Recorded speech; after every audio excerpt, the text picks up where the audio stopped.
ድርሳነ ሚካኤል ዘመጋቢት። አንድ አምላክ በሆነ በአብ በወልድ በመንፈስ ቅዱስ ስም በማመን መጋቢት በባተ በ12 ቀን የሚነበብ ኃያልና ክቡር የሆነ የመላእክት አለቃ የቅዱስ ሚካኤል ድርሳን ይህ ነው። ይህ ድርሳን የአንጾኪያው ሊቀ ጳጳሳት አባ ዮሐንስ የመላእክት አለቃ ስለሆነ ስለ ቅዱስ ሚካኤል ክብርና ገናንነት፣ ሰውንም ስለመውደዱ ንዕድ ክብርት ስለሆነች ስለ ሰንበትም የደረሰው ነው። በዚች ዓመት የሚካኤል በዓል ከሰንበት ጋር አብሮ ውሎ ነበርና ዳግመኛም እንግዳ ስለሆነ ስለ ማቴዎስ ስለ ሚስቱም ስለ ልጆቹም ተናገረ። እነርሱም የመላእክት አለቃ በሆነ በቅዱስ ሚካኤል ጸሎትና ልመና መጋቢት በባተ በ12 ቀን በዓሉን ያከብሩ ዘንድ የመላእክት አለቃ በሆነ በቅዱስ ሚካኤል ቤተ ክርስቲያን በእግዚአብሔር አብ ፍቅር አንድነት ሕዝቡ ተሰብስበው ሳለ በእግዚአብሔር እንዳመኑ ይህ ድርሳን ይናገራል። ልመናውና አማላጅነቱ ይደረግልን፣ አሜን። ምእመናን ወንድሞቼ ሆይ የዚህን በዓል አንድነት የተናገረ ንዑድ ክቡር የሆነ የዳዊትን የምስጋና ቃል ስሙ። ዛሬም በፍጹም ደስታ ደስ እያለው የእግዚአብሔር መልእክተኛ በአደባባያቸው ይከታተማል፣ የሚፈሩትንም ያድናቸዋል እያለ በከፍታ ቃል አሰምቶ ሲናገር ሰሙ።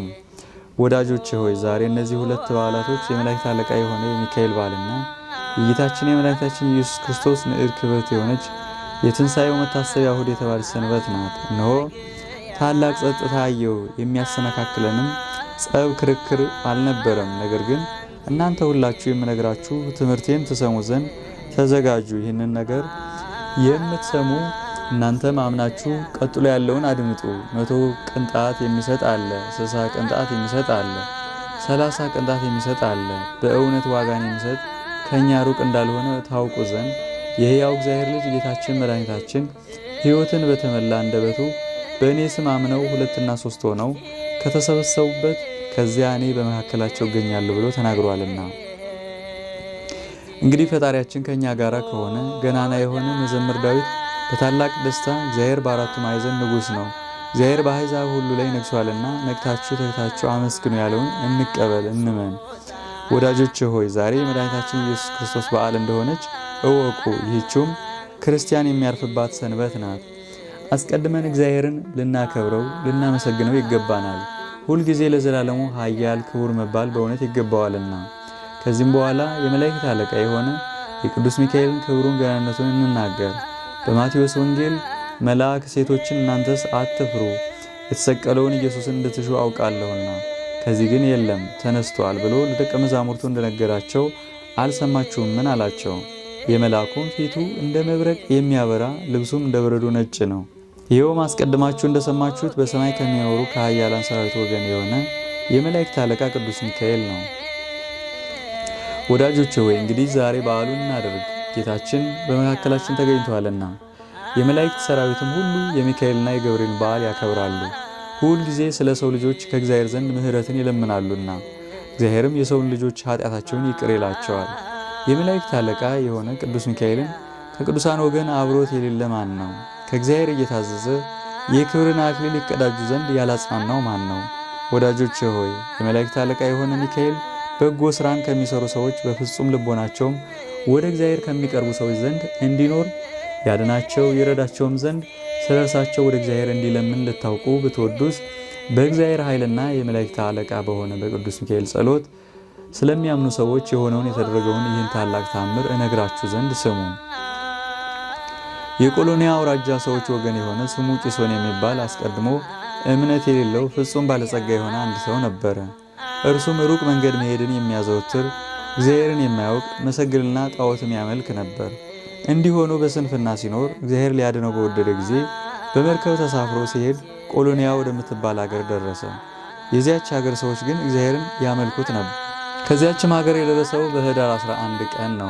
በዚያችም ቀን ቀትር በሆነ ጊዜ ይኸው ቂሶን የመላእክት አለቃ በሆነ በቅዱስ ሚካኤል ቤተ ክርስቲያን ፊት ለፊት አልፎ ወደ ገበያ ሄደና ነጋዴያን ምዕመናን ለቤተ ክርስቲያን የሚገባውን አልባሳቱን መብራቱን ሲያዘጋጁ አይቶ ፈጽሞ አደነቀ። የሥራቸውንም ፍጻሜ እስኪያይ ድረስ በእግዚአብሔር ፈቃድ ከዚያ ቆየ። ከመሸም በኋላ በዚያ ቦታ ተሰብስበው የሰርክ ጸሎት የሚያደርጉትን ሰዎች ተመለከተ። ያማረ የተወደደ የሆነ ያቀረቡትን ምስጋና ሁሉ አዳመጠ። ከጣዕመ ዝማሬው የተነሳ ልቡ ስለተመሰጠ በቅጽረ ቤተ ክርስቲያኑ ተኝቶ አደረ። ዳግመኛ በዚያች ሌሊት ካህናት፣ ሊቃውንት፣ መምህራን የነግህ ጸሎት ይጸልዩ ዘንድ ተሰበሰቡ። ያም ሰው ስላየውና ስለሰማው ምስጋና ሁሉ ፈጽሞ አደነቀ። ዳግመኛም በነጋ ጊዜ ሄዶ በዚያች ሀገር ከሚኖሩ ሰዎች ወገን የሆኑ 2 ወንዶች ክርስቲያኖች ጋር ተገናኘና ወንድሞቼ ሆይ በዚች ሀገር ውስጥ ብዙ ደስታና ምስጋና ስሰማ ያደርኩ ስለምንድን ነው ብሎ ጠየቃቸው። እነርሱም ዛሬ ህዳር 12 ቀን የመላእክት አለቃ የቅዱስ ሚካኤል በዓል ስለሆነ እናከብራለን። እርሱ ስለኛ ፈጽሞ ይቅር ይለን ዘንድ ኃጢአታችንን ያስተሰርይልን ዘንድ ከክፉም ነገር ሁሉ ያድነን ዘንድ እግዚአብሔርን ይለምንልናልና አሉት። ያም ሰው መልሶ ከእርሱ ጋር አነጋገር ዘንድ እለምነው ዘንድ ከክፉ መከራ ሁሉ ያድነኝ ዘንድ ወዴት አለ አላቸው። እነርሱም መልሰው ፈጽመህ እንደኛ ክርስቲያን እስክትሆን ድረስ ዛሬ ታየው ዘንድ አይቻልህም። ክርስቲያን ብትሆን ግን የምትለምነው የምታየው ባለሟሉን ብቻ ሳይሆን ጌታውን ኢየሱስ ክርስቶስንም ታየዋለህ እንጂ ከጌትነቱም የተነሳ ታደንቃለህ። እርሱም ከክፉ ነገር ሁሉ ያድነሃል አሉት። እርሱም መልሶ ወንድሞቼ ሆይ ክርስቲያን እንደሆን ከእናንተ ጋር ተወስዱኝ ዘንድ እማልዳችኋለሁ፣ ሚዛን ወርቅ እሰጣችኋለሁ። ልቦናዬ ከእናንተ ጋር አንድ ሆኖ ወደ ሃይማኖታችሁና አምልኮታችሁ ተመልሷልና አላቸው።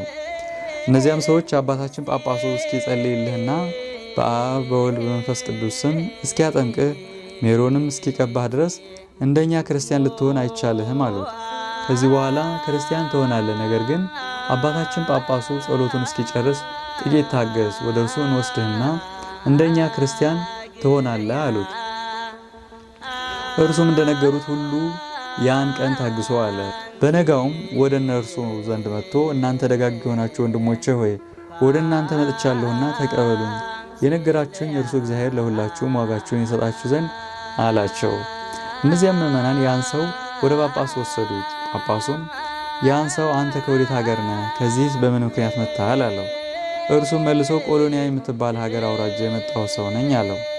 ጳጳሱም እንደኛ ክርስቲያን ትሆን ዘንድ ልብህ ይወዳልን? አለው። ያም እንግዳ ሰውዬ አዎን አባቴ፣ በዚች ሀገር ባየሁትና በሰማሁት ሁሉ ልቤ በጣም ተደስቷል። ስለዚህ ክርስቲያን ሆን ዘንድ እወዳለሁ አለው። ጳጳሱም ከአማልክት ወገን በማን ታመልክ ነበር? አለው። ያም ሰው መልሶ እኔ በፀሐይ አመልክ ነበር አለው። ጳጳሱም ፀሐይ በገባ ጊዜ በምድር ላይ ጨለማ መከራ ያገኘሃል፣ ይረዳ ዘንድ ወዴት ታገኘዋለህ? አለው። ያም እንግዳ ሰው መልሶ አቤቱ በረከትህ ቸርነትህ ትደረግልኝ ትድረሰኝ፣ አጥምቀኝና በዚች ሀገር እንዳሉ ሰዎች ሁሉ ክርስቲያን ታደርገኝ ዘንድ እማልድሃለሁ አለው። ጳጳሱም በሀገር ሚስት ልጆች አሉህም ብሎ ቢጠይቀው እርሱም አዎን አሉኝ አለ።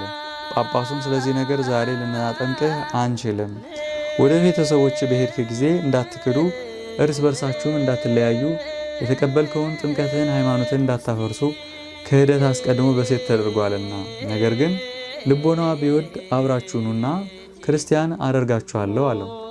ያም እንግዳ ሰው በኤጲስቆጶሱ ዘንድ ይህን ነገር በሰማ ጊዜ ፈጽሞ ደስ አለው። ያን ጊዜውን ከኤጲስቆጶሱ ዘንድ ቡራኬ ተቀብሎ ወደ ሀገሩ ይሄድ ዘንድ ተዘጋጅቶ ወጣ። እነሆ የበጎ ነገር ጠላት የሆነ ሰይጣን የዚያ ሰው ልቦና ወደ እግዚአብሔር እንደተመለሰ አውቆ ቀናበት። በጉዞው ላይ ሳለ ከባህር መካከል በደረሰ ጊዜ ኃይለኛ አውሎ ነፋስ አስነስቶ ማዕበሉን ከመርከቡ በላይ ከፍ ብሎ እንዲወጣና ከዳር ዳር እንዲደርስ አደረገው። መርከቢቱም ከመስጠሟ የተነሳ በመርከቢቱ ውስጥ የነበሩ ብዙ ሰዎች ሞቱ። ያም ሰው የመርከቢቱን መስጠምና የሰዎቹን መሞት ባየ ጊዜ በታላቅ ቃል ጮሆ አሰምቶ ጌታዬ ኢየሱስ ክርስቶስ ሆይ እርዳኝ፣ ከዚህ ከታላቅ መከራም አድነኝ። የመላእክት አለቃ በሆነ በቅዱስ ሚካኤል ቤተክርስቲያን ስላየሁት ታላቅ ክብርና ምስጋና ፈጽሜ አምንብሃለሁ። እኔም በቤት ያሉ ሰዎችም ሁሉ ከኔ ጋር ይመጣሉ፣ እስከ ዕለተ ሞታችንም ድረስ ክርስቲያን ሆነን እንኖራለን ብሎ ተማጸነ። ያን ጊዜ አይዞህ፣ አትፍራ፣ አትደንግጥ፣ የሚያገኝህ ነገር የለም፣ ክፉ ነገር ወደ አንተ አይቀርብም የሚል ቃል ከሰማይ መጣ። በዚህም ጊዜ ማዕበሉ ከላይ እስከታች ጸጥ አለ። መርከቡም ተስተካክሎ ቀንቶ ሄደ። እርሱም በእግዚአብሔር ትእዛዝ አንዳችም ክፉ ነገር ሳያገኘውም ሀገሩ ደረሰ። ከቤቱም በገባ ጊዜ ደስ አለው። ያን ጊዜ ስለ እርሱ በመርከብ ውስጥ የተደረገውን ተአምራት ሁሉ ለወገኖቹ ቆሎንያ በምትባል ሀገር ያየውንም ሁሉ ለቤተሰቡ ነገራቸው። ከዚያም እኛ የምናመልከው ይህ ፀሐይ ከቶ አምላክ አይደለም፣ ነገር ግን ሕያው ባሕሪ በሆነ የእግዚአብሔር የባሕሪ ልጁ ኃያል አምላክ በሆነ በኢየሱስ ክርስቶስ ማምለክ ይገባናል። ይኸውም ሁሉም ከእርሱ የተገኘ የሰማይና የምድር ፈጣሪ ነው አላቸው። የመላእክት አለቃ የቅዱስ ሚካኤልንም ክብሩን ገናነቱን በነገራቸው ጊዜ ታላቁ ልጁ ፈጽሞ አደነቀ። ከዚያም ሚስቱ ወዳለችበት ሄዶ እንዲህ አላት፣ ብትሰሚኝ ተነሽ፣ ከእኔ ጋር እንሂድ፣ ተጠምቀን ክርስቲያን በመሆን ለክርስቶስ እንገዛ ዘንድ። ፈጽሞ ሁለት ልብ አትሁኝ፣ አትጠራጠሪ። ልቦናሽ ባይወድ ግን አላዝሽም፣ አላስገድድሽም። እነሆ 12 ሚዛን ወርቅና ብር የተረፈ አለኝ፣ እሰጥሻለሁ። አንቺም በአምልኮትሽ ኑሪ፣ እኔ ግን ኃጢአቴ የምሰረይበት ጥምቀትን እቀበል ዘንድ እሄዳለሁ አላት። ሚስቱም በጎ ምክር መከርከኝ፣ ነገርህም ያማረ የተወደደ ነው። ጌታዬ አንተ የምትሄድበት መንገድ ሁሉ በእውነት ያማረ የተወደደ ነው። እኔም አንተ የምትሞተውን ሞት እኔም ካንተ ጋር ሞታለሁ አለችው። ሁሉም እርስ በርሳቸው በዚህ ተስማምተው ለመሄድ በመርከብ ተሳፈሩ። እግዚአብሔርም በቸርነቱና በረድኤቱ መርቶ ቆሎንያ ወደምትባል ሀገር አደረሳቸው። ከዚያም በደረሱ ጊዜ አስቀድሞ ወዳገኟቸው ሁለት ሰዎች ዘንድ ሄደው ሰላምታ ከሰጧቸው በኋላ ክርስቲያን የሆኑ ዘንድ እንደመጡ ነገሯቸው። እነዚያም ሰዎች አክብረው ተቀብለው ወደ ጳጳሱ ወሰዷቸውና ያ አስቀድሞ የመጣ ሰው እነሆ ከሚስቱ ከልጆቹና ከቤተሰቦቹም ጋራ ክርስቲያን ይሆን ዘንድ መጥተዋል አሉት። ጳጳሱም የነፍሳቸውን ደህንነት ስላገኙ በጣም ደስ አለው። ወደ ጳጳሱም በቀረቡ ጊዜ በእውነት ክርስቲያን ልትሆኑ ትወዳላችሁን? አላቸው። እነርሱም መልሰው በትህትና ቃል አባታችን ጸሎትህ የእግዚአብሔር ፈቃዱ ቢሆን አዎን እንወዳለን አሉት። ያን ጊዜ ጳጳሱ የመላእክት አለቃ በሆነ በቅዱስ ሚካኤል ቤተክርስቲያን ስርዓተ ጥምቀቱን ካዘጋጀ በኋላ ያን ሰው ሚስቱንና ልጆቹን ቤተሰቦቹንም የሃይማኖት ትምህርት አስተምሮ አንድ አምላክ በሆነ በአብ በወልድ በመንፈስ ቅዱስ ስም አጠመቃቸው። የዚያ ሰው የቀደመ ስሙ ቄሶን ይባል ነበር። ስሙን ለውጦ ማቴዎስ አለው። ሚስቱንም ሄራኒ አላት። አራቱንም ልጆቹን በጥምቀት ስም ሰየማቸው። ታላቁን የመጀመሪያውን ዮሐንስ፣ ሁለተኛውንም እስጢፋኖስ፣ ሶስተኛውንም ዮሴፍ፣ አራተኛውንም ዳንኤል ብሎ ሰየማቸው። ከዚህ በኋላ መስዋዕት አዘጋጅቶ ቁርባን ሰርቶ የጌታችን ኢየሱስ ክርስቶስ ቅዱስ ሥጋውን ክቡር ደሙን አቀበላቸው። ከተጠመቁም በኋላ የቀናች የጸናች ሃይማኖትን እያስተማራቸው ከጳጳሱ ዘንድ 1 ወር ተቀመጡ። ማቴዎስም የተባለ የእንግዳ ሰው ከደስታው ብዛት የተነሳ ያለውን ሁሉ ወርቅና ብር ነፍሱ በምትድን ገንዘብ ስለዳነች የመላእክት አለቃ ለሆነ ለቅዱስ ሚካኤል ቤተ ክርስቲያን ሰጠ። ከዚህ በኋላ ሁሉም ከጳጳሱ ቡራኬ ተቀብለው ወደ ሀገራቸው ተመልሰው ሄዱ። የሀገሩ ታላላቅ ሹማምንትና ባላባቶችም በታላቅ ክብር ሸኟቸው። የመላእክት አለቃ ቅዱስ ሚካኤል እየመራቸው በእግዚአብሔር ፈቃድ ወደ ሀገራቸው ተመልሰው ከገቡም በኋላ ለዘመዶቻቸው ታላቅ በዓል አደረጉ። የዕለት ጉርስ የዓመት ልብስ ለሌላቸው ለነዳያን፣ ለምስኪናን፣ ለባልቴቶች፣ ድሃ አደጎችም ለሆኑ ልጆች ቤት የሚሰራ ዘር የሚዘራ ባል ለሌላቸው ሴቶችም ሕዝቡ ፈጽመው እስኪያደንቁ ድረስ ምጽዋትን መጸወቱ። ስማቸውም በሰው ሁሉ ዘንድ ያማረ የተወደደ የጣፈጠ ሆነ። የበጎ ስራቸውም ዝና በየሀገሩ ሁሉ ተሰማ። ከ2 ወርም በኋላ በ11 ሰዓት የመጣ የተመረጠ ያ ማቴዎስ የተባለ እንግዳ ሰው አረፈ። በሰማይም ፍጹም ዋጋውን ከጠዋት እስከ ማታ ሲሰሩ ከዋሉት ጋራ የመላእክት አለቃ በሆነ በቅዱስ ሚካኤል ጸሎትና ልመና ዋጋውን እኩል አገኘ። ልጆቹም ከእናታቸው ጋራ ሆነው አባታቸው በሕይወት ሳለ የሰራው ከነበረ በጎ ስራ ይልቅ አብዝተው ሰሩ። ዲያብሎስና ሰራዊቱ ግን እነዚህ ቅዱሳን የሚሰሩትን ቸርነትና በጎ ስራ ባዩ ጊዜ ለክፋት አልታገሱም። በጠላትነት ተነስተው ሀገረ ገዢዎችን አስነስተው ታላቅ ጠል ያጣሏቸው ጀመሩ። በእነሱ ላይ በጠላትነት አስነሱባቸው። በግፍ ገንዘባቸውን አዘረፏቸው፣ ሀብታቸውንም በዘበዟቸው። ዮሐንስ ግን እናቱንና ወንድሞቹን እንዲህ አላቸው፣ እነሆ እነዚህ ሰዎች አባታችን ከሞተ ጀምሮ ፈጽመው ስቃይ ሲያጸኑብን እናያቸዋለን። ተነሱ፣ ይህችን ሀገር ለቀን ወደ ሌላ ንጉሥ እንሂድ፣ በዚያም እንኖር። ከአንድ ሀገር አስወጥተው ቢሰዷችሁ ወደ ሌላው ሀገር ሽሹ የሚል ጽሑፍ በወንጌል ተጽፏልና።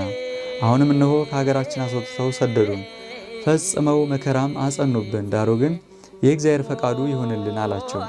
ከዚህም በኋላ ሰው ሳያቸው በስውር ተነስተው ገንዘባቸውን ይዘው ወደ ሌላ ንጉሥ ሄዱ። በዚያም ሲኖሩ የመላእክት አለቃ የቅዱስ ሚካኤል ጌታ ረዳት ሆነን እያሉ ቀድሞ ያደርጉት ከነበረው አብልጠው መመጽወት ጀመሩ።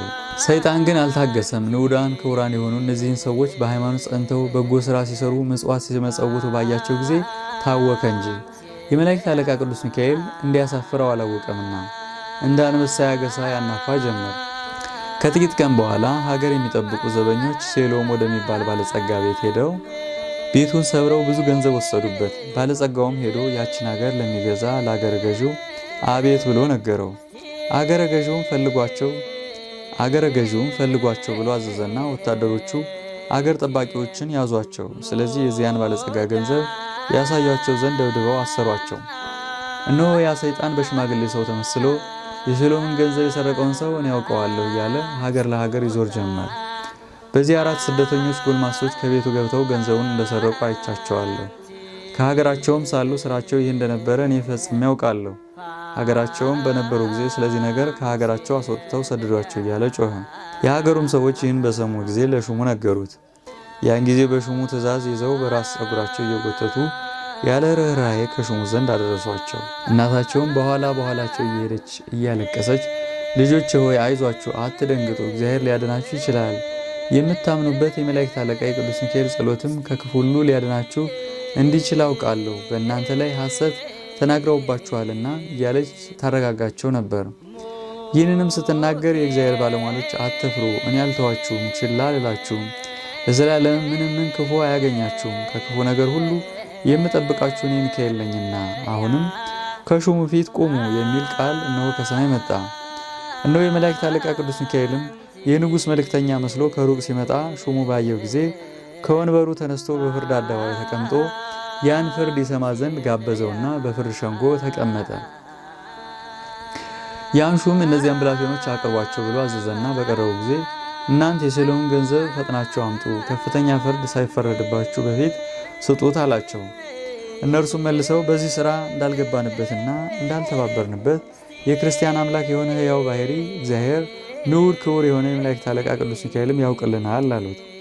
የመላእክት አለቃ ቅዱስ ሚካኤልም ሹሙን እንዲህ አለው፣ መስፍን ወይ በእውነት ገንዘቡ የሚገኝበትን ምክንያት እኔ ያውቃለሁ። የእነዚህን ጎልማሶች ታናሽ ወንድማቸውን ይዛችሁ እኒህን ሰዎች ካመጧቸው ሀገር ጠባቂዎች ቤት አስገቡትና የሰሎም ገንዘብ በጌታዬ በኢየሱስ ክርስቶስ ስም ይገለጽ ብሎ ይጩህ። ስለዚህ ምክንያት እናገኛለን፣ እግዚአብሔርም ያን ጊዜ እውነተኛውን ነገር ይገልጽልናል አለው። ከዚህ በኋላ ሹሙ የመላእክት አለቃ ቅዱስ ሚካኤል እንዳዘዘው ታናሽ ወንድማቸውን አምጥተው ከጠባቂዎች ቤት ያስገቡት ዘንድ አዘዘና ያ ብላቴና በጌታዬ በኢየሱስ ክርስቶስ ስም የመላእክት አለቃ በሆነ በቅዱስ ሚካኤል ጸሎት የሰሎም ገንዘብ ይገለጽ ብሎ ጮኸ። ያን ጊዜ የእግዚአብሔር ቃል መጥቶ ከእንደዚህ ያለ ቦታ ውረዱ፣ ሁሉንም ታገኛላችሁ፣ ይህ ታናሽ ብላቴናና ወንድሞቹም ከኃጢአት ንጹሐን ናቸው ሲል ከዚያ የነበሩ ሁሉ ሰሙ። ያን ጊዜ ፈጥነው ወደ ዋሻው ወረዱና የባለጸጋውን ገንዘብ ሁሉንም ሁሉ ለሹሙ ነገሩት። እነርሱም የንጉሥ መልእክተኛ ተመስሎ ለመጣው ለቅዱስ ሚካኤል ይነግረው ዘንድ በተመለሰ ጊዜ አላገኘውም። በዚህም የተነሳ ፈጽሞ ተአደነቀ። ዳግመኛም እነዚያን 4ቱን ብላቴኖች በነጻ ሰደዳቸው። እነርሱም እግዚአብሔርና የመላእክት አለቃ ቅዱስ ሚካኤልን እያመሰገኑ በታላቅ ደስታ ወደ ቤታቸው ገቡ። እነዚያም ቅዱሳን ከበጎ ስራቸው የተነሳ ሌሎች ያዩትና የሰሙት ሁሉ እስኪያደንቁ ድረስ ሁልጊዜ የሚሰሩትን ቸርነትና በጎ ስራን አላጓደሉም። ከጥቂት ቀንም በኋላ አንድ ሰው እነዚያን 2ቱን ሰዎች የበላያቸው ከሆነ ከሌላ ንጉሥ ጋር አጣላቸው። እርሱም አስቀድሞ የመረመራቸው ጀመር። ለጭፍሮቹ አሳልፎ ከመስጠቱ በፊት አስቀድሞ 100 ሚዛን ወርቅ ይቀበሏቸው ዘንድ አዘዘ። እነርሱ ግን የሚከፍሉት አልነበራቸውም። የሚከፍሉትን ባጡ ጊዜ እነዚያን 2 ሰዎች ግረፏቸው ብሎ አዘዘ። ያን ጊዜ ክቡር የሆነ ዮሐንስ በቅርብ ተገናኛቸውና የንጉሡ አሽከሮች እነዚያን 2 ሰዎች ያለ ርኅራኄ ሲገርፏቸውና ሲደበድቧቸው ተመለከተ። እርሱም እነዚህን ሰዎች የምትገርፏቸውና የምትደበድቧቸው ምን ሰርተው ነው አላቸው። የንጉሡም ወታደሮች መልሰው 200 ዲናር ወርቅ እንዲከፍሉ አዘናቸው ነበር አሉት። 200 ዲናር ወርቅ ብሰጣችሁ ትለቋቸዋላችሁ አላቸው። ወታደሮችም መልሰው አዎን እንለቃቸዋለን፣ ካልሰጡን ግን በሞት እንቀጣቸዋለን አሉት። ዮሐንስም ወታደሮችን እሺ ወደ እናንተ እስክመለስ ድረስ ጥቂት ታገሱኝ ሲል ለመናቸውና 200ውን ሚዛን ወርቅ አምጥቶ ሰጣቸው። በእነሱ ላይ ለሰለጠኑ ለ4 ወታደሮች ለእያንዳንዳቸው አንዳንድ ሚዛን ወርቅ ሰጣቸውና 2ቱን ጎልማሳዎች ፈተው ሰደዷቸው። ዳግመኛ ያ የበጎ ሥራ ጠላት የሆነ ሰይጣን አልታገሰም። ነገር ግን ቅናት፣ ምቀኝነት በተነሳሳበት ጊዜ በእነዚያ ቅዱሳን ላይ ልዩ ልዩ ምክንያት እየፈጠረ ስለ በጎ ስራቸው ፍጹም መከራ አመጣባቸው እንጂ። ከዚህም በኋላ እነሆ እንነግራቸዋለን። በዚያች ሀገር ማታ ማታ ወዳጆቹን ለራት ግብዣ የሚጠራቸው አንድ ሰው ነበር። የዚያም ሰው ቤቱ በእነዚህ ቅዱሳን ቤት ፊት ለፊት ነበር። ከበሉና ከጠጡ በኋላ ከእነርሱ አንዱ ወደ ቤቱ ይሄድ ዘንድ ተነሳ። በሀገር ጥግም ሲሄድ ጊንጥ ነደፈውና በመርዙ ጠንቅ ሞተ። ከሰውም ወገን የሆነውን ያወቀ የለም ነበር። የሀገር ሹማምንት እየዞሩ ሲፈልጉ ያ ሰው ሞቶ አገኙትና ወደ አደባባይ ወስደው ሰውነቱን ሁሉ መረመሩት። ነገር ግን ምን እንደገደለው አላወቁም። በነጋም ጊዜ ጭፍሮች ሊቀብሩት ሄዱ። እነሆ ያ ሰይጣን በሰው ተመስሎ በአደባባይ እየዞረ ከሰው ወገን የዚህን ሰው አሟሟቱን ከቶ ያወቀ የለምን? እኔ ግን የገደለውን አውቃለሁ። ይህ ነገር ከሌሎች ሰዎች የተደረገ አይደለም፣ የባሕር ልጆች የሆኑ እነዚህ 4 ሰዎች ናቸው እንጂ። በዚህም ነገር እኔ ምስክር ነኝ እያለ ጮኸ። ይኸውም ነገር በአገር ሁሉ ተሰማ። ከዚህ በኋላ ሹሙ ሄዶ ከሲጦስ ለሚባል ንጉሥ ነገረው። ያን ጊዜ ንጉሡ እነዚያን 4 ብላቴኖች እጃቸውን በሰንሰለት ወደ ኋላ አስረው አንገታቸውን አንቀው እየጎተቱ ያመጧቸው ዘንድ አዘዘ። ከንጉሡ ፊትም እስኪያደርሷቸው ድረስ እያዳፉ አመጧቸው። ያን ጊዜ አይዟችሁ፣ አትፍሩ፣ እነሆ የድካማችሁ ዘመን አለፈ፣ እግዚአብሔርም ዘንድ በጎ ረፍትን የምታገኙበት ጊዜ ደረሰ የሚል ቃል ከሰማይ መጣ። እነርሱን ግን እንደ በደለኛ እንደ ወንጀለኛ ከንጉሡ ፊት አቆሟቸው። እነሆ ያን ጊዜ የመላእክት አለቃ ቅዱስ ሚካኤል ለሮም ንጉሥ መልእክተኛ ተመስሎ መጣ። ወደ እርሱም በቀረበ ጊዜ የመላእክት አለቃ ቅዱስ ሚካኤልና ንጉሡ አንድነት በፍርድ ወንበር ተቀመጡ። ብላቴኖቹንም ቆመው ባያቸው ጊዜ ቅዱስ ሚካኤል ከሲጦስ የተባለውን ንጉሥ እነዚህ ሕፃናት ያደረጉት ምንድን ነው አለው። ንጉሡም የሆነውን ሁሉ ነገረው። ቅዱስ ሚካኤልም ንጉሡን በእውነት አላወቅህምን አለው። ንጉሡም ወታደሮቹን እነዚያን ብላቴኖቹን አምጡ ብሎ አዘዘ። በመጡም ጊዜ የገደሉት እነዚህ ናቸው አለው። የመላእክት አለቃ ሚካኤልም እንዲህ አለው፣ በሀገራችን ሰው በሞተ ጊዜ የገደለውን ባናውቅ ያን የሞተውን ሰው በመካከላችን አስመጥተን ከኛ ጋር ይነጋገር ዘንድ ማን ነው የገደለ ብለን እርሱን እንጠይቀዋለን፣ የገደለውንም ይነግረናል። አሁንም በእውነት የገደለውን ልታውቅ ከወደድህ ያን የሞተውን ሰው ያመጡት ዘንድ እዘዝ፣ እኛም እንጠይቀዋለን፣ እርሱም ከኛ ጋር ይነጋገራል፣ የገደለውንም እናውቃለን። ያን ጊዜ ንጉሡ የሞተውን ሰው ሕዝቡ ሁሉ ወደ ተሰበሰቡበት አደባባይ ያመጡት ዘንድ አምጡት ብሎ አዘዘ። የመላእክት አለቃ ቅዱስ ሚካኤል ከወንድሞቹ የሚያንስ ዳንኤልን እንዲህ አለው፣ ሄደ የሞተውን ሰው የሰማይና የምድር ንጉሥ በሆነ በጌታዬ በኢየሱስ ክርስቶስ ስም የሆንከውን ንገረኝ በለው አለው። ብላቴናውም እንዳዘዘው አደረገ። ሰውን የሚወድ እግዚአብሔርም ያን ጊዜ እጹብ ድንቅ የሆነ ስሙ በቦታው ሁሉ ይመሰገን ዘንድ ወደደ።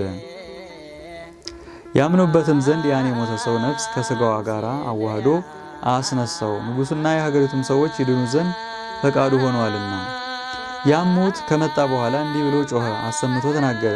ንጉሥ ከሲጦስ ወይ ወዮልህ! የመላእክት አለቃ የኃይላትም አለቃ ከሆነ ከቅዱስ ሚካኤል ጋር ደፍረህ ተቀምጠሃልና። የሀገሩ ሰዎች የሚጠሏቸው እነዚህ ሰዎችም ንጹሐን ቅዱሳን ናቸው፣ ኃጢአትም የለባቸውም። የገደሉኝም እነርሱ አይደሉም፣ ጊንጥ ነድፎኝ በመርዙ ሞትኩ እንጂ። ስለተመረጡ ስለ እነዚህ ጎልማሶችም ይህ በጎ ሥራ ዕድል ፈንታ ሆና ተሰጠችኝ። የመላእክት አለቃ ሚካኤልን አየው ዘንድ የተገባኝ ሆንኩ። ዛሬም እነሆ እግዚአብሔር ያደረገውን ታላቅ ተአምር አያችሁ። አሁንም በፍጹም ልቦናችሁ ወደ እርሱ ተመለሱ፣ የልባችሁንም ክፋት ከናንተ አርቁ። ኃላፊ ጠፊ የሚሆን የዚህን ዓለም ፍቅር ከናንተ አስወግዱ። ነፍስ የሌላቸው ሙታን ጣዖትን ማምለክን ከናንተ አስወግዱ። የቀደመ ኃጢአታችሁን እግዚአብሔር ያስተሰርይላችሁ ዘንድ ለእኔም ይህች ጸጋ ክብር ተሰጠኝ። በእነዚህ ቅዱሳን ምክንያት የመላእክት አለቃ ሚካኤልንም ለማየት በቅቻለሁና ብሎ ተናገረ። ያን ጊዜም የመላእክት አለቃ ቅዱስ ሚካኤል በፍጹም ክብር ወደ ሰማይ አረገ። ሕዝቡም ሁሉ ንጉሡም ወደ ሰማይ ሲያርግ አዩት። የሞተውንም ሰው ነፍስ ከእርሱ ጋር ይዞ ሲሄድ ንጉሡና ከዚያ የነበሩ ሕዝቡም ሁሉ ይህን ታላቅ ታምር ባዩ ጊዜ ፈጽመው ፈሩ። ከብዙ ሰዓት በኋላ በተመለከተው ታምር ንጉሡ አእምሮው ጠፍቶ ነበርና ልቡ ከፍርሃት ተመለሰ። እነሆ ንጉሡም ተነስቶ ዮሐንስን ሳመው። ከሳመውም በኋላ አንተና ወንድሞችህ እኔ ወደምገዛት ወደች ሀገር የገባችሁባት ሰዓት የተባረከችና የተመሰገነች ሰዓት ናት። አሁንም የምታምኑበትን የምትድኑበትን ፈጣሪያችሁን ትነግሩን ዘንድ እንጠይቃችኋለን አለ። ዮሐንስም እኛስ የሕያው ባሕሪ የእግዚአብሔር የባሕሪ ልጅ በሆነ በጌታችን በኢየሱስ ክርስቶስ እናምናለን ባለው ጊዜ ንጉሡም ሕዝቡም ሁሉ ሕያው ባሕሪ ኢየሱስ ክርስቶስ በእውነት የባሕሪ አምላክ ነው እያሉ አሰምተው ተናገሩ። ያለ እርሱም አምላክ የለም አሉ። ዮሐንስም ንጉሡን እንዲህ አለው፣ ፈጥነህ ተነስተህ ወደ ሮም ንጉሥ ወደ ቆስጠንጢኖስ መልእክትን ላክ። የሆነውንም ሁሉ ንገረው፣ አስረዳው። በሀገሩ ካሉ ኤጲስቆጶሳት አንዱን ይልክልህ ዘንድ ለምነው፣ በአብ በወልድ በመንፈስ ቅዱስ ስም ያጠምቃችሁ ዘንድ አለው። ያን ጊዜ ንጉሡ ከሲጦስ የመልእክት ደብዳቤ አጽፎ የሁሉ ንጉሥ የሆነ የኢየሱስ ክርስቶስ አገልጋይ ባለሟል ወደሆነ ወደ ቆስጠንጢኖስ እንዲህ ሲል ላከ። ሰላም ላንተ ይሁን። ከፍ ያለ ጸጋና ፍጹም ክቡር ቸር ከሆነ ከእግዚአብሔር ዘንድ ተሰጠችኝ። ለርኩሳን ጣዖት ከመገዛት ያድነን ዘንድ በቸርነቱ አሰበን። ስለ ፍጹም ክብሩ ስፍር ቁጥር ስለሌለው ቸርነቱና ልመናው ንዑድ ክቡር ስለሆነ ስለ መላእክት አለቃ ስለ ቅዱስ ሚካኤል በዓይኔ ያየው ዘንድ ዝግጁ አደረገኝ። ከእርሱም ጋር እናገር ዘንድ እድል ገጠመኝ። ሙቱንም ከሞተ በኋላ አስነስቶ ከእኔ ጋር ቃል ለቃል እንድናገር አደረገ። ከዚህ በኋላ ሕዝቡም እኔም በፍጹም ክብር ወደ ሰማይ ሲያርግ አየ ነው። ዳግመኛም ስለ ገናናው ስምህ እንለምናለን። አንተ በምትገዛው ሀገር ካሉ ኤጲስቆጶሳት አንዱን ልከህልን የቀናች የጸናች ሃይማኖትን ያስተምረን ዘንድ በእውቀቱና በትምህርቱ ብርሃን ያበራልን ዘንድ ወደ እግዚአብሔርም መርታ የምታደርሰን የጽድቅ መንገድ የሆነች የወንጌልን አስተምሮን የጥምቀት ልጅነትን ይሰጠን ዘንድ አማኒ ጻድቅ ስለሆነ ስለ ንጉሱ ደህንነት ይህንን ብታደርግልን የዓለም ሁሉ ንጉስ የሆነና ከኃይልነቱ የባሕሪ ከሆነ ከጌታችን ከኢየሱስ ክርስቶስ ዘንድ የሕይወት ዘውድን ትቀዳጃለህ፣ መንግሥተ ሰማያትንም ታገኛለህ አለው። ንጉሥ ቆስጠንጢኖስም ያችን የመልእክት መጽሐፍ በታላቅ ደስታ ተቀብሎ ባነበባት ጊዜ ስለተደረገው ተአምራት ፈጽሞ አደነቀ፣ እግዚአብሔርንም አመሰገነው። ከዚህ በኋላ የኤፌሶን ሊቀ ጳጳሳት ወደሆነ ወደ ዮሐንስ ሕዝቡ አንድ ሆነው በተሰበሰቡበት አደባባይ የሕያው እግዚአብሔር የባሕሪ ልጅ የጌታችን የመድኃኒታችን ኢየሱስ ክርስቶስን ሥጋውን ደሙን የያዙ እጆች ንዑዳት ክቡራት ናቸው፣ እነሆ ከእግዚአብሔር ዘንድ ታላቅ ደስታ ተደረገልን የሚል ደብዳቤ በአስቸኳይ ጽፎ ላከ። እነሆ መልእክተኞችም ከእኛ ዘንድ መጥተዋል። ደስ እንድትሰኝና ደስታ በደስታ ላይ እንድትጨምር እናውቃለን። ድካምን ገንዘብ ታደርግ ዘንድ እንወዳለን። በፍጹም ልቦናህም ልታዘጋጅልን እንፈልጋለን። ድካምህ በከንቱ እንዳትቀር ታውቃለህና ክርስቶስ ለሰው ብሎ መከራ እንደተቀበለ አንተም ለሰው ብለህ ድካምን ትቀበላለህና በፈቃድህ ታዘዝ። ዲዲያስ ወደምትባል ሀገርም ሂድና በኢየሱስ ክርስቶስ ስም አሳምነ በዚያ ያሉ ሕሙማንን ትፈውስ ዘንድ በአብ በወልድ በመንፈስ ቅዱስም አጥምቀህ እርኩሳን ለሆኑ ለጣዖታት ከመገዛትም ታድናቸው ዘንድ ይኸውም በጌታችን በኢየሱስ ክርስቶስ ንዑዳን ክቡራን በሆኑ በመላእክት ዘንድ መመኪያ ይሆንልሃል። በፈጣሪያችን በኢየሱስ ክርስቶስ በካህልነቱ ነፍሳችን ከእነርሱ ጋር በአንድነት ትድን ዘንድ ንጉሡ ቆስጠንጢኖስም ያንን የእርሱን የደብዳቤውን መልእክትና ንጉሥ ቀሲጦስ የጻፈውን ሌላ መልእክት ጨምሮ የኤፌሶን ሊቀ ጳጳስ ወደሆነ ወደ አባ ዮሐንስ ላከ። የጳጳሳቱ አለቃም ያንን የመልእክት ጽሑፍ ባነበበ ጊዜ በዙሪያውና በየአውራጃው ያሉ አሕዛብ ወደ ክርስቲያናዊነት ስለተመለሱ ፈጽሞ ደስ አለው። ያን ጊዜ ፈጥኖ ተነስቶ ቀሳውስትን፣ ዲያቆናትንና አናጉስጢስን መዘምራንን ከ3 የጸሎት መጻሕፍት ጋር 12 መምህራንን መረጠ። ታቦተ ማርያምንና ታቦተ ሚካኤልን፣ ታቦተ ጴጥሮስንና ታቦተ ጳውሎስን ይዞ መስዋዕት የሚያዘጋጅበትን ንዋየ ቅዱሳት፣ የወርቅ ጽናዎችን፣ የወርቅ ጻሕሎችን፣ 4 መስቀል፣ 4 የወርቅ ጽዋዎችን፣ የወርቅ ዘቦና የሐር መጎናጸፊያዎችን፣ ለእያንዳንዱ ታቦት 4 የወንጌል መጻሕፍት፣ የሐዋርያው የጳውሎስን መጽሐፍ፣ የሐዋርያትን ሥራ የሚናገር መጽሐፍ፣ የዳዊትን መዝሙሮች፣ ሌላውንም ለቤተ ክርስቲያን የሚያስፈልገውን ሁሉ አዘጋጅቶ ፈጸመ። ከዚህም በኋላ እግዚአብሔር መንገዳቸውን ያቀናላቸው ዘንድ ጸሎት አድርገው በፍጹም ደስታ ጉዟቸውን ቀጠሉ። ወደዚህ ሀገርም ለመድረስ በተቃረቡ ጊዜ ሊቀ ጳጳሱንና ከእርሱ ጋር ያሉ የካህናቱን መምጣት ለንጉሱ ስለነገሩት ንጉሱም ዮሐንስም ሕዝቡም ሁሉ በታላቅ ደስታ ሊቀ ጳጳሱን ሊያገኙት መጡ። ወደ እርሱም በቀረቡ ጊዜ ንጉሱም ሕዝቡም ሁሉ ከፍ ያለ አቀባበል አደረጉለትና ከእርሱ ዘንድ ቡራኬ ተቀበሉ። ንጉሱም የሆነውን ነገር ሁሉ ለሊቀ ጳጳሱ ዮሐንስን እያሳየ እግዚአብሔር ስለዚህና ስለ ወንድሞቹ ይቅር አለን ብሎ ነገረው። እንደዚህም ሁሉ በፍጹም አንድነት ወደ ከተማው ከገቡ በኋላ ንጉሱ ሊቀ ጳጳሱን ወደ ቤተ መንግስቱ ይገባ ዘንድ ለመነው፣ ማለደው። በዚያች ሀገር ቤተ ክርስቲያን ገና አላነጹም ነበርና። በነጋታውም ሊቀ ጳጳሱ ንጉሱን ቤተ ክርስቲያን ስራ ብሎ አዘዘው። ዳግመኛም በዚች ሀገር ለዚህ ስራ የሚስማማ አዲስ ቦታ አለን ብሎ ጠየቀው። ንጉሱም ለሊቀ ጳጳሱ አዎን፣ ለቤተ ክርስቲያን መስሪያ የሚሆን አዲስ ቦታ አለ አለው። እንግዲያስ ለቤተ ክርስቲያን የሚገባ እንደሆነ እናይና እንመረምር ዘንድ ተነስ እንሂድ አለውና በአንድነት ሄደው ቤተ ክርስቲያን የሚሰሩበትን ቦታ ባዩ ጊዜ የተመቸ ሆኖ ስላገኙት ሊቀ ጳጳሱ ደስ አለው። ንጉሱም ቤተ ክርስቲያን ሰራ ዘንድ አዋጅ ነገሩ ብሎ አዘዘና አዋጅ ነጋሪ በሀገሩ ሁሉ ዞሮ አዋጅ ነገረ። ሕዝቡም ሁሉ ድሃውም ባለጸጋውም ቀኛዝማቹም ቢትወደዱም ተሰበሰቡ። ንጉሱም ከጌታችን ከኢየሱስ ክርስቶስ በረከትን ያገኝ ዘንድ እንደ ሕዝቡ በእጁ ጭቃና ኖራ ድንጋይ እያቀበለ የሥራው ተካፋይ ሆነ። በእግዚአብሔር ፈቃድ በ44 ቀን ሰርቶ ስለፈጸመ ሊቀ ጳጳሱ በሥጋውም በሕሊናውም ድንግል በሆነች አምላክን በወለደች ብርሃን ዘበአማን የሚባል የጌታችን ኢየሱስ ክርስቶስ እናቱ ንዕድ ክብርት በሆነች በእመቤታችን ስም ያችን ቤተ ክርስቲያን ሰየማት፣ አከበራት፣ ባረካት። ንጉሱም የሚጠመቁ ብዙ ሰዎችን አያለው። የቤተ ክርስቲያን የማጥመቂያ ቦታዎች ሳይዘጋጁ እነዚህን ሁሉ ሰዎች በወዴት ታጠምቋቸዋላችሁ? አለ። ብልሁ አዋቂ ዮሐንስም መልሶ ንጉሡን እና ሊቀ ጳጳሱን በሀገራችን በከተማችን በስተምስራቅ በኩል ባሕር አለ፣ እርሱም ለዚህ ታላቅ ክብር የሚገባ ይመስለኛል አላቸው። በዚያኑ ጊዜም የእግዚአብሔር ጸጋን የተቀበለ የእግዚአብሔር ልጅ ይሆናል የሚል ቃል ከሰማይ ተሰማ። ንጉሡም ሊቀ ጳጳሱም ሕዝቡም ሁሉ በሰሙ ጊዜ አደነቁ። ሕዝቡም ሁሉ ይሰብሰቡ አለና ለቡራኬ ተሰበሰቡ። ሊቀ ጳጳሱም ፍጹም የጥምቀት ጸሎትን እየጸለየ በዚህች ዕለት ታላቅ ተአምር ተደረገ። ሊባረካቸውም በቀረበ ጊዜ ሕዝቡ ሁሉ ከሊቀ ጳጳሱ ጋር ይደሎ ይደሎ የሚል ድምፅ ከሰማይ ሰሙ። የጥምቀቱንም ጸሎት ከፈጸመ በኋላ ወደ ማጥመቂያው ውረዱ ብሎ አዘዛቸው። ያን ጊዜ ሁሉም በአብ በወልድ በመንፈስ ቅዱስ ስም እንጠመቃለን እያሉ በመጮህ ወደ ባሕሩ እየዘለሉ ገቡ። ንጉሡና ሕዝቡም ሁሉ ከተጠመቁ በኋላ ሊቀ ጳጳሱ ወደ ቤተ ክርስቲያን ገብቶ ዮሐንስን ኤጲስቆጶስነት ሾመው። 3ቱን ወንድሞቹንም አንዱን ቄስ፣ 2ቱ ደግሞ ዲያቆናት አድርጎ ሾማቸው። ለንጉሡም ስሙ አጋላስ የሚባል ልጅ ነበረውና ለእርሱም የዲቁና ማዕረግ ስለሰጠው ሕዝቡ ሁሉ ደስ አላቸው። ከዚያም ሊቀ ጳጳሱ የቅዳሴውን ሥርዓት የሠራ ዘንድ በጀመረ ጊዜ ንጉሡም ሕዝቡም ሁሉ እንደዚህ ያለውን ድንቅ ድንቅ ተአምራት በመስማታቸውና በማየታቸው ፈጽመው አደነቁ። በዚያ ሀገር መስዋዕት አዘጋጅቶ ሥጋውን ደሙን ሲያቀብላቸው የመጀመሪያ ጊዜ ነውና። ሥጋውን ደሙን ከተቀበሉ በኋላ የጳጳሳቱ አለቃ ከእርሳቸው ወገን ለእያንዳንዱም ቡራኬ ሰጥቷቸው በታላቅ ደስታ ወደ የቤታቸው ይገቡ ዘንድ አሰናበታቸው። የጳጳሳቱ አለቃም የቤተ ክርስቲያን ሥርዓት እያስተማራቸውና እየመከራቸው 2 ወር ያህል ከተቀመጠ በኋላ በታላቅ ክብር ወደ ሀገሩ ተመልሶ ሄደ። ሊቀ ጳጳሱና ንጉሡ ከሲጦስ ለዚህ ጊዜ ያደረስከን ለዚህ ክብር ያበቃህን ተመስገን ብለው እግዚአብሔርን አመሰገኑት። ንዑድ ክቡር የሆነ ዮሐንስንና ወንድሞቹንም አከበሯቸው፣ ከፍ ከፍ አደረጓቸው። የእግዚአብሔርን መንግሥት ለማስተማርና ለማሳወቅ ተልከዋልና። ከጥቂት ዘመን በኋላ ኤጲስቆጶሱ ንጉሥ ከሲጦስን የመላእክት አለቃ በሆነ በቅዱስ ሚካኤል ስም ቤተ ክርስቲያን እንስራ አለ። ንጉሡም ኤጲስቆጶሱን አባቴ ሆይ የወደድከውን አድርግ፣ እነሆ እኛ ያዘዝከንን ሁሉ እንፈጽም ዘንድ ይገባናልና አለው።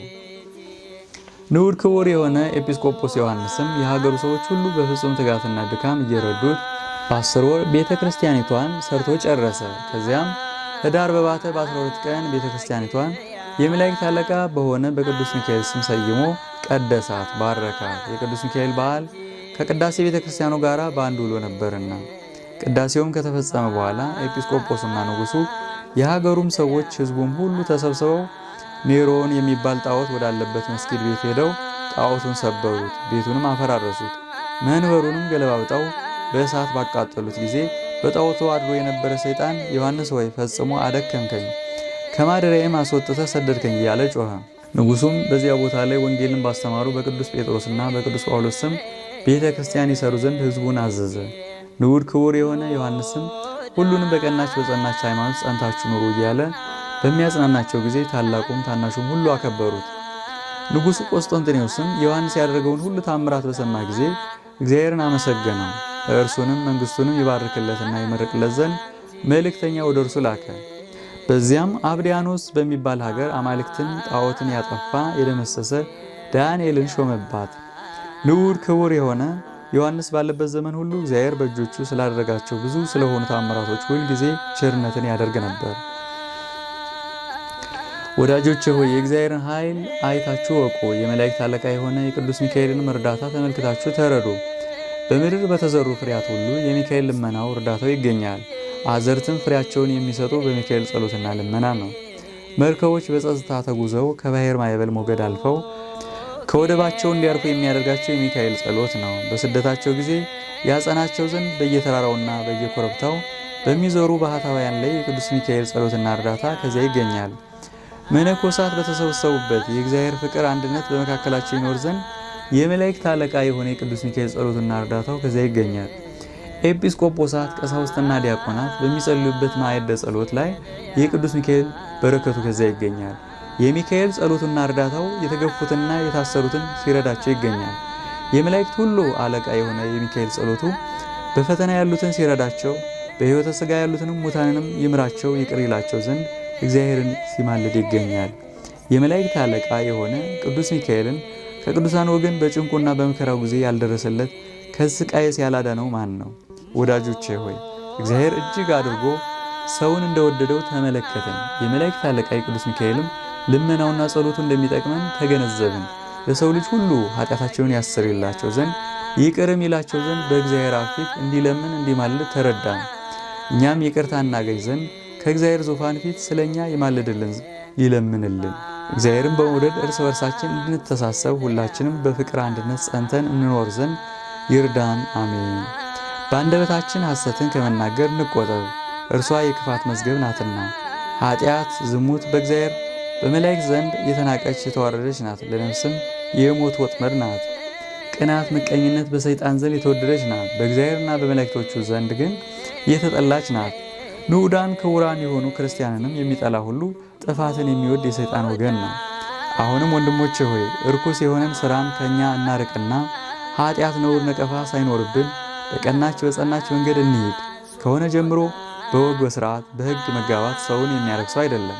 ስለዚህም 170 ቃላትን ከእግዚአብሔር ጋር የተነጋገረ ሙሴን እዩ፣ አብነት አድርጉ። ለሙሴ ሚስት ልጆችም ነበሩትና ይህም ለበጎ ሥራው እንቅፋት መሰናከል እንዳልሆነውና ፈጽሞ ቃሉን ያጸናለት እንደነበረ ወቁ፣ ተረዱ። ይህም የብሉይ ቃል ምስክርነት በቂ ማስረጃ ነው። ነገሩን እንፈጽም ዘንድ ዛሬ የመላእክት አለቃ የሆነ የቅዱስ ሚካኤል የበዓሉን መታሰቢያ ስናደርግ እንገኛለን። ይህ በዓል ነዳያን ምስኪናን ተርበው ተጠምተው ሳለ ችላ በማለት ብቻውን ደስ ተሰኝቶ እየበላ እየጠጣ የሚያከብረውን አይፈቅድምና። ይህ በዓል ድሃ ከደጅ ወድቆ በውርጭና በብርድ ሲሰቃይ የክብር ልብስ ለብሶ የሚያከብረውን ባለጸጋ አይፈልግም። ይህ በዓል ድሃ ራቁቱን ከደጅ ከውርጭ ላይ ተኝቶ ሳለ በቪላ ቤቶች ውስጥ ተድላ ደስታ በማድረግ የሚያከብረውን ሰው አይፈልግም። ይህ በዓል ድሃ በእስር ቤት ሲጉላላ በመብል በመጠጥ እየተደሰተ የሚያከብረውን አይሻም። ይህ በዓል ድሃ ታሞ የሚጎበኘው የሚጠይቀው አጥቶ ሳለ ማንም ችላ ይለው ዘንድ አይወድም። እኒህንም ትእዛዛት የሚናገሩ በወንጌል ተጽፈው ይገኛሉ። ዛሬም ወንድሞቼ ሆይ በቅን ልቦና ሆነን የመላእክት አለቃ ሚካኤልን እንለምነው።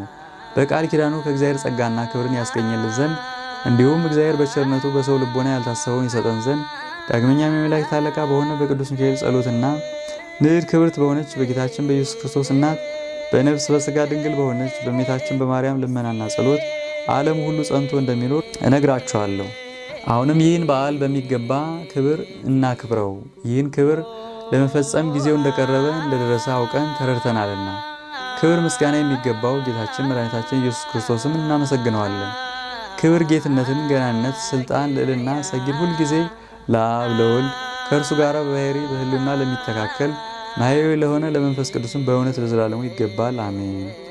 ይህንን መጽሐፍ የጻፈውን ያጻፈውን ያነበበውን የተረጎመውን እግዚአብሔር አንድ አድርጎ በመንግሥተ ሰማያት ይማረን ይቅር ይበለን። በፍርድና በመከራ ቀንም የመላእክት አለቃ በሆነ በቅዱስ ሚካኤል ክንፈ ረድኤት እግዚአብሔር ከመከራ ሁሉ ይሰውረን። ፍጹም ልመናው በረከቱና አማላጅነቱ የጸሎቱም እርዳታ ለዘላለሙ ከኛ ጋር ይኑር አሜን። የመላእክት አለቃ የሆነ የአብ የምክሩ አበጋዝ ነጸብራቀ እሳት ካፉ የሚወጣ የአማረ የጣፈጠ ድምፀ ቃና ከአንደበቱ የሚሰማ ድንቅ የሆነ ልመናው ምልጃው በጨለማ ከሚሄድ ልዩ ወገን ከቀትር ጋኔን በስውር ከሚሮጥ ከሚወረወርና ከሚሰነዘር ከሰይጣን ተንኮል ሁሉ ለዘላለሙ ይህን መጽሐፍ የሰማነውን ሁላችንም ይሰውረን፣ ለዘላለሙ ይጠብቀን። ንዑድ ክቡር የሆነ የመላእክት አለቃ ቅዱስ ሚካኤል ያደረገው ተአምር ይህ ነው። በአንዲት ሀገር ቅዱስ ሚካኤልን የምትወድ ገንዘቧ እጅግ የበዛ በገንዘብ የከበረች አንዲት ባለጸጋ ሴት እንደነበረች ተነገረ። በየወሩም በታላቅ ደስታ ዝክሩን ትዘክር ነበር። በመትጋትም ለነዳያን ለምስኪናን በጎ ሥራ ትሠራ ነበር። በቅዱስ ሚካኤል ስም የተራቡትን በማብላት የተጠሙትን በማጠጣት የታረዙትን በማልበስ ያዘኑትን በማረጋጋትና ይህን ሁሉ በመሰለው በጎ ተግባር በመስራት ትኖር ነበር። በሃይማኖት ጸንታ ይህንን ስታደርግ ሳለች ታላቅ ደዌ የሚሆን ቁስለ ሥጋ ይዟት መላ አካሏ ሁሉ አበጠና ተነፋ። መነሳት ተሳናት። ሰውነቷ በሙሉ በእሳት እንደተቃጠለ ሆነ። መድኃኒት ወደሚያውቁ መልእክት ላከችና ያን ጊዜ ፈጥነው ወደ እርሷ እንደደረሱ ደዌዋን ሁሉ ነገረቻቸው። በሽታዋንም በደንብ ተከታትለው ያድኗት ዘንድ እነርሱ ከጠየቋት በላይ ብዙ ገንዘብ ሰጠቻቸውና እጅግም ተማጸነቻቸው። ነገር ግን በሽታዋ እየጸናባት ከመሄዱ በቀር ሊያድናት የተቻለው የለም። ይልቁንም እየባሰባት ሄደ። ያድኗት ዘንድ ለባለመድኃኒቶች ገንዘቧን ሰጥታ ከጨረሰች በኋላ ጤና እንዳላገኘች ባወቀችና በተረዳች ጊዜ ሕያው ባሕርይ ወደሆነ ወደ ልዑል እግዚአብሔር ለመነች። ዓይኖቿንም ወደ ሰማይ አቅንታ የመላእክት አለቃ የይቅርታና የምሕረት መልእክተኛ የምትሆን ጌታዬ ቅዱስ ሚካኤል ሆይ ከዚህ ጽኑ ደዌ ታድነኝ ዘንድ እለምንሃለሁ። ለቤተ ክርስቲያንህም 12 ወቄት ወርቅ እሰጣለሁ። በየወሩም በ12 ቀን ዝክርህን አደርጋለሁ እያለች በታላቅ ቃል እየጮኸች ተማጸነች። ከዚህም በኋላ ዘመዶቿንና ቤተሰቦቿን አስጠርታ የመላእክት አለቃ የሆነ የቅዱስ ሚካኤልን ስዕል አምጡልኝ፣ ወደ እግዚአብሔር እለምንበት እማጸንበትም ዘንድ አለቻቸውና ያን ጊዜ በሰሌዳ የተሳለ የቅዱስ ሚካኤልን ስዕል አመጡላት። ያን ጊዜ ፈጥና ተነስታ በቁርጥ ሐሳብ የቅዱስ ሚካኤልን ጸሎት አምና ተቀብላ አቀፈችው፣ ሳመችው። እየሰገደችም የመላእክት አለቃ ሚካኤል ሆይ እርዳኝ፣ ከዚህ ጽኑ ደዌ ፈጽመህ አድነኝ። ዓለሙን ሁሉ እንደ እንቁላል እንደ ጽና በመሃል እጁ በያዘ በእግዚአብሔር ፊት የምትቆም ስለ አዳም ልጆችም የምትለምን የምትማልድ አንተ ነህና የኔን የገረድህን ኃጢአትም እግዚአብሔር ይቅር ይለኝ ዘንድ ከዚህም ጽኑ ደዌ ያድነኝ ዘንድ የምትለምን የምትማልድ አንተ ነህና የመላእክት አለቃ ሚካኤል ሆይ ከዚህ ደዌ ፈጽመህ ብታድነኝ የይቅርታህና የምህረትህ ነጠብጣብም ቢያርፍብኝ በፍጹም ልመናህም በፍጹም ምልጃህ እኔ ገረድህ የዳንኩም ብሆን ዝክርህን አላስታጉልም እያለች ፍጹም መሪር በሆነ ለቅሶ እንባዋን አብዝታ በማፍሰስ ይህንን ተናገረች። ከዚህ በኋላ ወደ ስዕል ቤቷ አስገባችውና በቅዱስ ሚካኤል ስዕል ፊት መብራት አብርታ እየተማጸነች ሳለች እንቅልፍ መጣባትና ከቅዱስ ሚካኤል ስዕል በታች ተኛች። በዚያች ሌሊት በጽኑ ደዌ ተይዛ ስትጨነቅ ሳለ እነሆ የይቅርታ መልእክተኛ የመላእክት አለቃ ቅዱስ ሚካኤል ተገልጾ ታያት። እርሷም ወዳለችበት ቤት በገባ ጊዜ ብርሃኑ ቤቱን ስለመላው ልክ እንደ ቀን ፀሐይ ሆነ። ከራሷ በኩል ቆሞ ደረቷን ጎኗን በዳሰሳት ጊዜ ከእንቅልፏ ነቅታ ተነሳች። ባየችውም ጊዜ ደንግጣ እንደ ሞተ ሰው ሆነች። ሴቲቱ በጣም ደክማ ነበርና ከዚህ አስቀድሞም ራእይ ተገልጾላት አያውቅም ነበርና፣ እርሱ ግን እጁን ዘርግቶ አነሳት፣ ፍርሃቷንም አስወግዶላት ዳሰሳትና ማለዳ ተነስተሽ በመብራቱ ቀንዲል ያለውን ዘይት ወስደሽ መላ አካልሽን ተቀቢውና በጥሩ ውሃ ተጠመቂ፣ ጥቂትም ውሃ ጨምረሽ ፈጥነሽ ጠጭው፣ ከዚህ ደዌሽ ፈጽመሽ ትድኛለሽ አላት። ነገር ግን አስቀድመሽ አደርጋለሁ ብለሽ የተሳልሽውን ብፅዓትሽን እንዳትዘነጊ በማለት አስጠነቀቃት። በነጋም ጊዜ ከእንቅልፏ ነቃችና ተነስታ የእግዚአብሔር መልአክ ቅዱስ ሚካኤል እንዳዘዛት ስላደረገች እንደ ውሃ ነጠብጣብ የሚመስል ፈሳሽ ነገር ከሰውነቷ ስለወጣ ያን ጊዜውን ፈጥና ዳነች። ከዚህም በኋላ እሰጣለሁ ብላ የተሳለችውን 12 ወቄት ወርቅ ለቤተ ክርስቲያን ሰጠች። ከዚያን ጊዜ ጀምራ ባለ ዘመኗ ሁሉ የመላእክት አለቃ የሆነ የቅዱስ ሚካኤልን ዝክር ማድረግ አላጓደለችም። በየወሩም በዓሉም ከማክበር አላቋረጠችም። በታላቅ ቃል እግዚአብሔር ከዚህ ያደረስከኝ ከደዌ የፈወስከኝ ብላ በፍጹም ልቦናዋ እያመሰገነች የመላእክት አለቃ የቅዱስ ሚካኤልንም ገናና የሆነ ተአምራቱን እየነገረች የመላእክት አለቃ በሆነ በቅዱስ ሚካኤል ጸሎትና ልመና አርፋ መንግሥተ ሰማያት እስክትገባ ድረስ በበጎ ሥራ እንደጸናች ኖረች። እኛንም በጸሎቱ በልመናው ያመን የጥምቀት ልጆች ሁላችንንም ያድነን፣ አደራን ይቀበለን። የበደል ዋይ እንዳያጠወልገን በክንፈ ጥላው ይሰውረን። ገሃነመ እሳትም እንዳያቃጥለን በጸሎቱ ጋሻ ይከልለን። የጠላት ፍላጻ እንዳይወጋን በቸርነቱ ይጠብቀን። ሞተ ኃጢአት እንዳያገኘን ከደዌ ሥጋችን ከደዌ ነፍሳችን ያድነን። በየቀኑ በየሰዓቱ ይጎብኘን። ዘመን ያመጣው ሐዘን እንዳያሳዝነን በዓሉን ለማክበር የተሰበሰብን ሁላችንን ከመፍገምገም ይደግፈን፣ ለዘላለሙ ይደግፈን። አሜን። በእውነት ያለ ሐሰት ይሁን ይደረግልን።